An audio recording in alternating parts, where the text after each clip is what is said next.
విదేశాల్లో ఉన్నత విద్యను చదువుకోవాలని అనుకుంటున్నారా? అయితే వెంటనే ఫ్లైగ్రాడ్ ఓవర్సీస్ ఎడ్యుకేషన్ కన్సల్టెన్సీని సంప్రదించండి.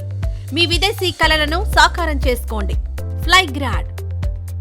వక్ఫ్ బిల్లుకు సంబంధించినటువంటి విషయంలో ఏం ఆలోచిస్తూ ఉన్నారు? ఒకవైపు ఎంఐఎం పార్టీ పెట్టినటువంటి మీటింగు చాలా బహిరంగ సభ అనేది మాత్రం బాగా సక్సెస్ అయినట్టు కనబడుతూ ఉంది. ఓఐసీ ఆధ్వర్యంలో పెట్టింది. నేషనల్ లెవెల్లో, స్టేట్ లెవెల్లో ఎలాంటి కార్యక్రమాలు తీసుకుపోతా ఉన్నారు?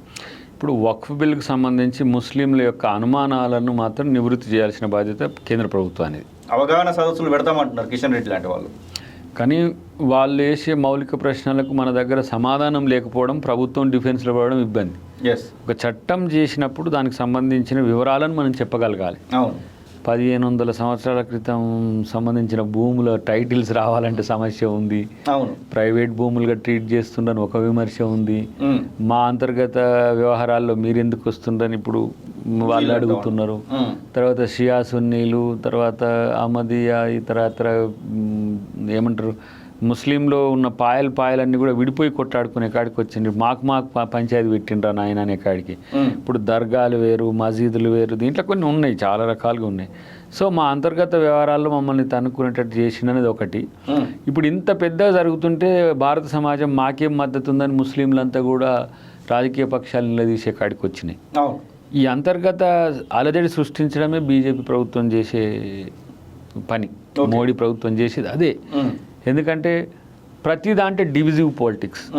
వెనకటికేమో పాకిస్తాన్, ఇండియా విడిపోయింది, కానీ వీళ్ళు ఇండియాలనే మళ్ళా కోతలు పెడతా ఉండ్రు. హిందూ ముస్లిం ఒకటి, హిందూ క్రిస్టియన్ ఒకటి, ముస్లిం హిందూ పంచాయతీలు ఒకటైతే, ముస్లిం క్రిస్టియన్ పంచాయతీలు ఒకటైతే, దాంట్లో ఆడోళ్ళకు మగోళ్ళకు మధ్యన మళ్ళీ దాంట్లో ఉత్తర భారతదేశం, దక్షిణ భారతదేశం, మళ్ళీ ఇదొక పంచాయతీ.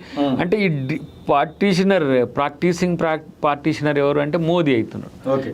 డివైడింగ్ ఇండియా ఎవరి ఆధ్వర్యంలో జరుగుతుందంటే మిస్టర్ మోదీ గారి విషయంలో జరుగుతుంది. డివైడర్. ఈయన ఒక పెద్ద డివైడర్గా మారిపోయి ప్రజల్ని విడగొట్టే ప్రయత్నం చేస్తున్న క్రమంలో ఎట్లా కలపాలనేది కాంగ్రెస్ పార్టీ ఐడియాలజీ ఉంటుంది.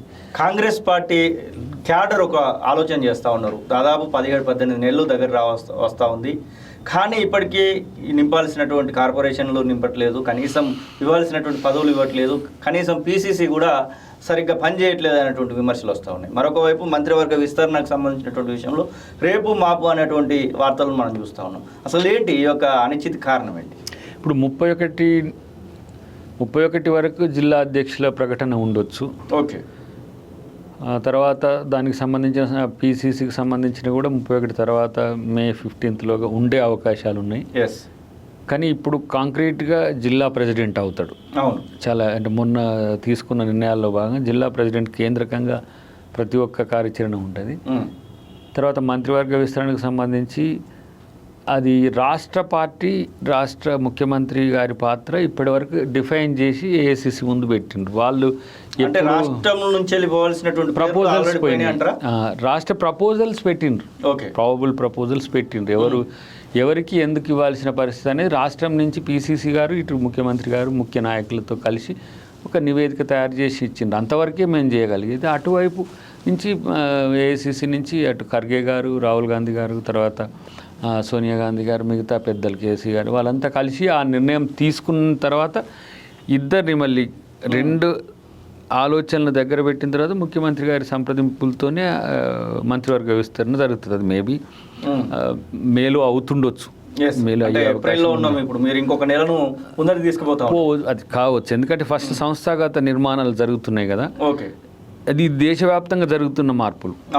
ఒక తెలంగాణలో 33 జిల్లాలకు సంబంధించింది కాదు, దాదాపు 600 పైచిలకు జిల్లాల్లో మొత్తం మార్పులు చేర్పులకు సంబంధించి అదొక ఏమంటాం ఒక వ్యవస్థీకృత మార్పు. అది దానికి మళ్ళీ విధి విధానాలు కూడా ఎవరు జిల్లా అధ్యక్షునికి సంబంధించిన విధి విధానాల్లో వచ్చిన మార్పులతో కూడిన మార్పు ఇది.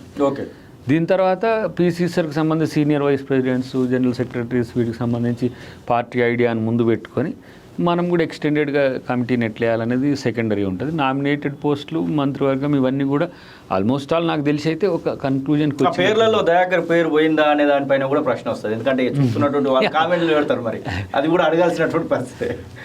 ఉండే అవకాశం కూడా ఉంటుంది ఉంటే కూడా మంచిదే. అంటే అన్నిటికంటే ఎక్కువ ఏంటంటే నేను చెప్పే దాంట్లో కొన్నిసార్లు డౌట్ఫుల్గా చెప్తున్నావు, నువ్వు గట్టిగా ఎందుకు చెప్తలేవు అని కూడా అడిగేటోళ్ళు ఉన్నది. సరే, మంచి అవకాశమే ఉండొచ్చు కాదని మంచి అవకాశమో మంత్రి అవకాశమో లేకపోతే ఏదో ఒకటైతే మంచి అవకాశం ఇస్తారనే ఒక నమ్మకం అవుతుంది. కానీ ఇప్పుడు నాకు ఇది ఎమ్మెల్సీ వచ్చిన కాంచి ఇది ఎక్కువైంది. ఓకే, ఎమ్మెల్సీ అనేది ఒకటి పెరిగింది. అట్లా దాంట్లో వచ్చింది. ఎందుకు నిన్న తెలంగాణ ఉద్యమకారుల మీటింగ్ పోతే కూడా ఆడ ఇదే లొల్లి, ఉద్యమకారులకు ఒకటి ఇవ్వాలి ఇది ఇట్లా అని చెప్పేసి. ఇంకోటి రేపటి రోజున పార్టీకి కూడా కొంచెం యువత కూడా ఉంటే మంచిదని ఆలోచన నాకు వస్తున్న ఫీడ్బ్యాక్ చెప్తున్నా. ఓకే, అంటే మనం కోరుకోవడం అతి ఆశ కాదు, కానీ రేపు పార్టీ భవిష్యత్తు కోసం పోరాడే కొంతమంది కమిటెడ్ లీడర్స్ కూడా అవకాశం ఉండాలి. సో ఆ పరిస్థితి గురించి కూడా చూద్దాం. పార్టీని డిఫైన్ చేయాలి, ప్రభుత్వాన్ని డిఫైన్ చేయాలి, ప్రతిపక్షాలకు దీటైనటువంటి సమాధానాలు చెప్పాలి అన్నటువంటి ఆలోచన చేసినప్పుడు మీ పేరు వస్తుంది. రెండోది నా ఉద్దేశం ఏంటంటే అడగడం అనేది తప్పు కాదు, కానీ ఆ మేరకు సీరియస్ ఎఫర్ట్స్ కూడా పార్టీ కొరకు పెట్టాల్సిన దమ్ము ఉండాలి. ఆ దమ్ము ఉన్నదనుకుంటే దయాకర్కి ఇవ్వడం పెద్ద సమస్య కూడా కాదు పార్టీ, ఎందుకంటే చాలా డేరింగ్ స్టెప్స్ ఉంటాయి. తర్వాత ఇంకోటి ఏంటంటే తెలంగాణలో కాంగ్రెస్ పార్టీ ఇంకో టెన్యూర్ అనేది కాదు, భవిష్యత్ నాయకత్వం కూడా కొంత యంగ్స్టర్స్కి ఇస్తారనే ఆలోచన ఉంది. ఓకే, చూడాలి. ఇక అడగాలంటే మొన్ననే ఎమ్మెల్సీ తీసుకున్నావు కదా, మళ్ళీ అప్పుడే మంత్రి అంటారా, ఇట్లా కూడా ఉంటుంది. ఇక్కడ మీరు చెప్తున్నటువంటి మాటలు బట్టి అయితే అది ఖచ్చితంగా అర్థమైపోతా ఉంటుంది. మీన్స్ ఏంటంటే అతి ఆశగా కనిపించదు కూడా. తర్వాత ఇప్పుడు నేను ఎమ్మెల్సీనే ఎంత కష్టపడినాక వచ్చింది, ఎన్ని ఏళ్ళ తర్వాత వచ్చిందని అందరు అంటున్నారు, ఇదొక జోష్ ఉన్నది. బట్ నేను ఏది ఇచ్చినా ఇప్పుడు మొన్న ఏంది మన ఆదివాసీ బునియాది కార్యకర్త సమ్మేళనకు పోయి ఉంటే అక్కడ కూడా జనం ఏంటంటే ఒక జోష్, మాట్లాడేటోళ్ళు ఉండాలి, అట్లా ఉంది. పెద్ద పదవుల్లో కూడా మాట్లాడేటోళ్ళు ఉండాలి, మా కొరకు కొట్లాడేటోళ్ళు ఉండాలి, తెలంగాణ అస్తిత్వంతో కూడుకున్న వాళ్ళు ఉండాలి. ఇప్పుడు కొంతమంది అనే దానికంటే కూడా పార్టీ సస్టైనబిలిటీకి పవర్ఫుల్గా ఉండేటోళ్ళు ఉండాలి. అది ఇంపార్టెంట్. అది ఎందుకంటే ఇప్పుడు మనం బలహీనులుగా ఉండి ఎవరినో బలం చేస్తే వాళ్ళు రేపు ఉంటారో లేదో తెలియక పోతే మళ్ళీ మనం బలహీనులుగా కొట్లాడి, ఇప్పుడు ఈ 10 సంవత్సరాలు అద్దంకి దయాకర్ హోదాలనే కొట్లాడినాయి కదా నేను. వచ్చినాక కూడా అద్దంకి దయాకర్ హోదా, ఇప్పుడు ఎమ్మెల్సీ వచ్చింది. అఫ్ కోర్స్ అద్దంకి దయాకర్కి అడిషనల్గా ఎమ్మెల్సీ వచ్చింది.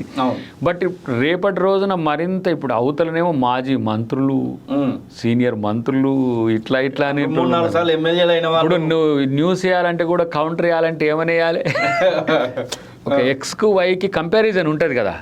దయాకర్ ఏమైంది, ఇప్పుడు దయాకర్ మంత్రుల కంటే మిగతా వాళ్ళకంటే కూడా వెల్ నోన్ ఫేస్, వాళ్ళని గుర్తుపడతారో లేదు, కానీ పొజిషన్ ఈజ్ ఇంపార్టెంట్ కదా. సో అక్కడ ఉండాల్సిన సందర్భం ఉంది. ఇంకా మాకు ఈ దీంట్లో కూడా ఇట్లలో మా కార్పొరేషన్ వాటిలలో కూడా యూత్కు కొంచెం ప్రయారిటీ ఇస్తే బాగుంటుందని నా అభిప్రాయము. సరే, చెప్పే దగ్గర చెప్తాం, అది వేరు విషయం. కానీ పార్టీ కూడా మారుతున్న వైనం మీరు చూస్తున్నారు కదా. ఇప్పుడు ఒక 20-25 ఇయర్స్కి మళ్ళీ పార్టీని రీబిల్డ్ చేసుకునే ప్రక్రియ దేశవ్యాప్తంగా జరుగుతున్నది. సో అలాంటి క్రమంలో అవకాశం వస్తే అదృష్టమే అనుకుందాం, రాకుంటే దానికంటే ఎక్కువ పని చేద్దాం. అంటే అసలు ఇంకోటి తెలంగాణ మూమెంట్లో ఏముంది, నాకు ఎంత పెద్ద హీరోలమైనాం నిజంగా చెప్పాలంటే. వాళ్ళు గుర్తు చేస్తుంటే నాకు ఎంత హ్యాపీ అనిపించిందంటే 33 డిస్ట్రిక్ట్స్ నుంచి వచ్చారు మనోడు తెలంగాణ ఉద్యమకారుల ఫోరం, మన చీమ సీన్ పెట్టిన దాంట్లో మళ్ళొక్కసారి నేను తెలంగాణ మూమెంట్ డేస్లోకి పోయినా. అంటే అలాంటి ఒక కసితో ఉన్న సమాజానికి, కసితో ఉన్న నాయకత్వం కూడా కసితో డెవలప్ చేయాలి.